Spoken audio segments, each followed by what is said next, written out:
To whom does your life belong? Who owns you? Most people instinctively answer, I own myself.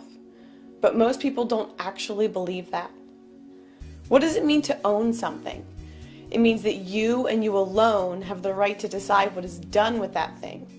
What is yours you can use, you can trade, you can give away, you can destroy. So what does it mean to say you own yourself? It means that you and you alone have the right to decide what is done with your body and your mind, with your time and your energy.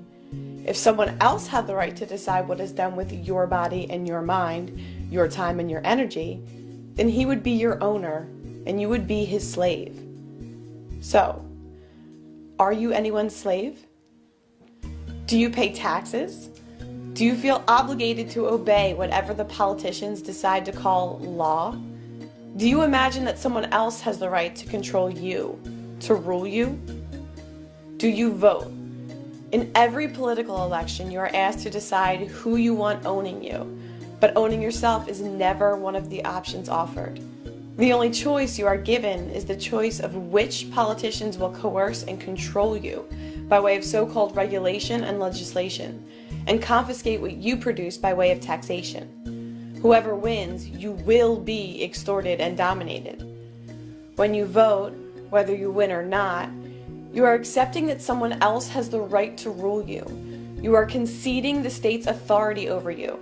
You are agreeing that you are going to be someone's slave, with the only question being which political master will own you. If you believe that you have an obligation to pay taxes, if you concede that it is up to someone else to decide how much of your earnings they will let you keep, then you are their slave. If you own yourself, you don't need the permission of anyone, any individual, any group, any collective, any country, any legislature, to run your own life, make your own choices, and keep the fruits of your own labor. As long as the politicians see you voting, petitioning, protesting, and campaigning, begging for tax cuts, whining for different legislation, as long as they see you timidly obeying whatever commands they issue while begging them to change their so-called laws, then they know that they own you in mind and body. Writing or calling your congressman merely tells him that you still think he's important, that you still view him and his fellow parasites as authority, and that you still think it's his choice whether to let you be free or not. As long as you play their games and legitimize their system, obeying their so-called laws and paying their so-called taxes, acting as if they are your rightful lords and masters, the tyrants know they have nothing to fear.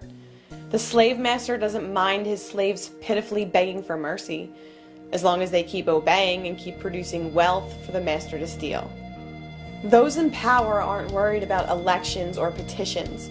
What they do fear is that one day their victims will realize the truth, will stop believing in the divine right of politicians, will stop calling liars and crooks lawmakers, will stop calling the tyrants, mercenaries, law enforcers, will stop believing that anyone has the right to rule them, will stop imagining authority where there is none, will realize that they own themselves, and will stop bowing to the parasitical, anti-human beast called government. If you own your time and effort, and the fruits of your labor, then stop asking nicely to be allowed to keep it. If you own yourself, then stop asking nicely for legislative permission to run your own life. If you actually believe in unalienable rights and individual liberty and freedom, then stop asking nicely for the sociopathic parasites to let you be free. For humanity to be free, people need to stop thinking, talking, and acting like slaves. Stop bowing to megalomaniacs. Stop paying tribute to sociopaths. Stop obeying political parasites. If you truly understand that you own yourself, then start acting like it.